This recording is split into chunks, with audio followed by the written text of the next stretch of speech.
In an exclusive interview tonight, U.S. Representative Veronica Escobar sat down with us to discuss recent actions by the Trump administration when it comes to budgets, cuts, and international security issues and the border. Thank you so much for tuning in to KTSM 9 News at 10. I'm Monica Cortez. Now, last month, we spoke exclusively with El Paso's other congressional representative, Republican Tony Gonzalez, about similar issues. Jesus Baltazar had that one-on-one with Congresswoman Veronica Escobar. And Jesus, what were the main takeaways from that discussion tonight?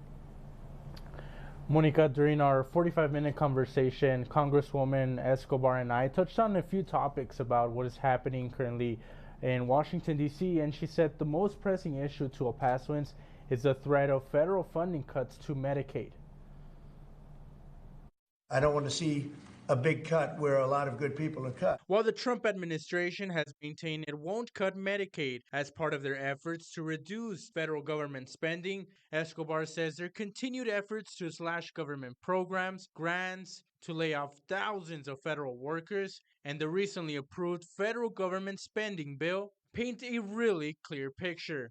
And the reason that there's this threat and this very high likelihood that they will be eliminated is so that the administration can give billionaires massive tax breaks. Escobar worries cuts to Medicaid could be far-reaching, beyond the hundreds of thousands of El Pasoans who rely on the program to receive health care.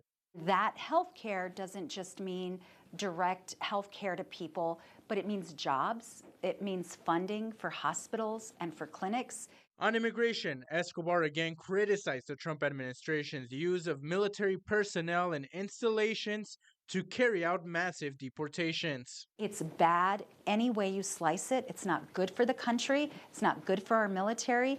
There's a reason why we have a Department of Homeland Security. Escobar also spoke on the bipartisan comprehensive immigration reform bill she has been unable to get through Congress. To enhance border security, to ensure that the border is not shouldering the burden of an outdated asylum system, to create greater opportunities for visas, to protect dreamers. Escobar says that while the prospect of pushing the bill through this time around may seem harder than before, they're working to make adjustments. Representative Salazar and I are talking now about what an updated version of the Dignity Act could or should look like, given the new political environment.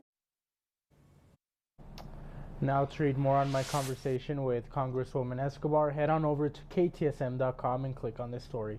Reporting from the newsroom, Jesus Baltazar, KTSM 9 News.